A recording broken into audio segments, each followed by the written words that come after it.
កន្លែងសៀតចកេះទៀតសម្រាប់បងប្អូនជាងបាញ់វីដបោគឺត្រូវ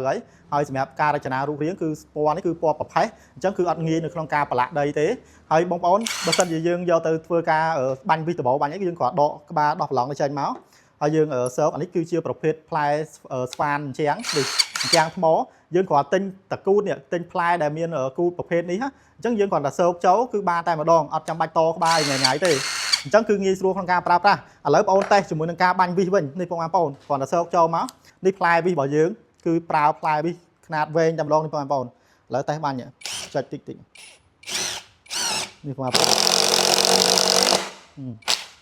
គ្រាន់តែចុចតែបន្តិចគឺចូលអូតូម៉ាទិកហ្មងស្រួលប្រើបងប្អូននេះជាងបាញ់វីដបោបាញ់នេះបាទនេះដែកយើងគឺជាប្រភេទដែកវែងនេះបងប្អូនតោះ